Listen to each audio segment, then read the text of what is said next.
Kenya's last year's election in August and October were marred by massive irregularities, debating the political crisis following the 2017 controversial general election.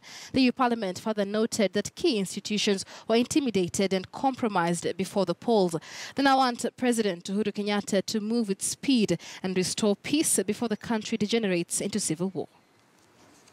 As in the past in Kenya, the entire electoral process has been extremely difficult and created a lot of tension in the country. Now it is time for the government and the opposition to engage in a constructive dialogue in a reconciliation spirit. It's time for the Kenyan politicians to bring the people together and work towards an inclusive and socially cohesive society for all Kenyans. Political parties have an important responsibility in this process, including by becoming more programme and more policy focused and overcoming their reliance on ethnic divisions. Finally, the challenges and questions around the Kenyan elections have triggered a reflection, including consideration of the growing role of technology.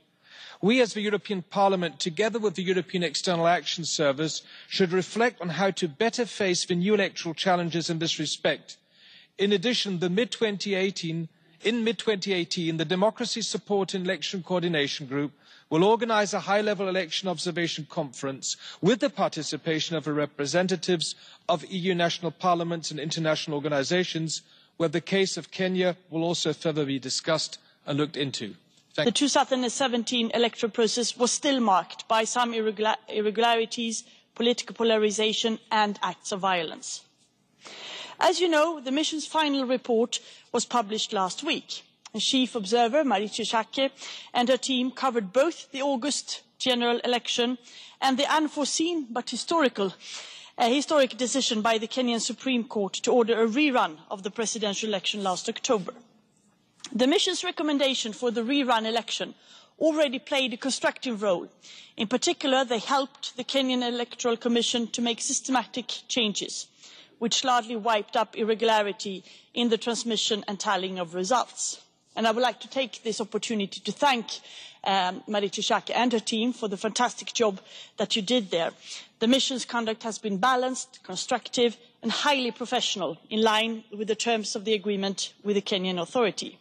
And throughout the electoral process, the mission that Mrs. Schaake and her colleagues have reported about, they have reported both the irregularities and the progress they witnessed, in the best interest of Kenya's democracy and of Kenyan citizens.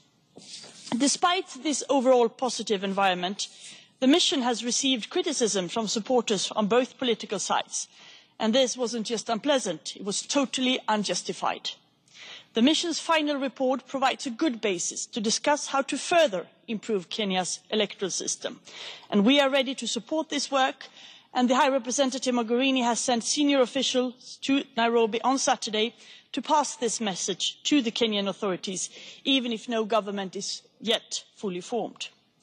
There is room to build on the progress already achieved, and there is a duty to do so for the people of Kenya. Kenya can move towards more inclusive governance and more inclusive development. All communities and ethnic groups should feel that they have a role in the country's present and future. Kenyans have already decided that the devolution of powers in the existing constitutional tool to achieve this goal. Kenya has a huge potential for economic and human development. It can be a force for stability and growth in the whole region. But the only way to unleash its potential is by making Kenya's democracy stronger and more credible. And the people of Kenya can count on the European Union to help them achieve their potential. 2017 was indeed a very difficult year for Kenya. As Democrats in this House, we all feel a profound sense of sadness when we observe elections that are flawed.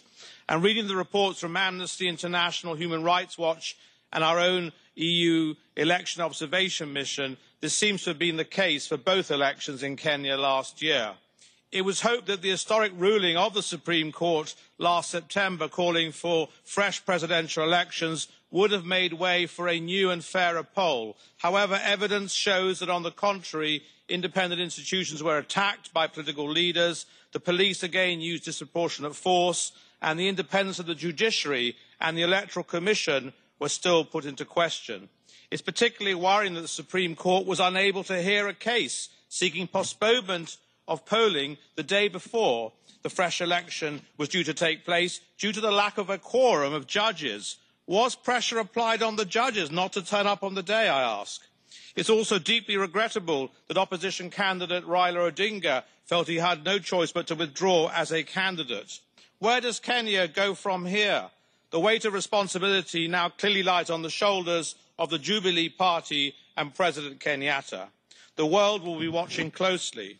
It's a testament to the courage and resilience of the Kenyan people that their country has not descended into civil war, frankly.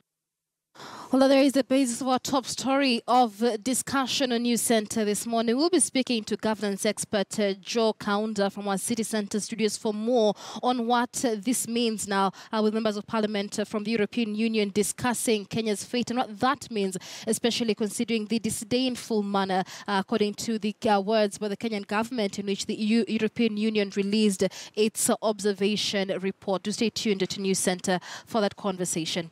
Now, Edith Nyanzi.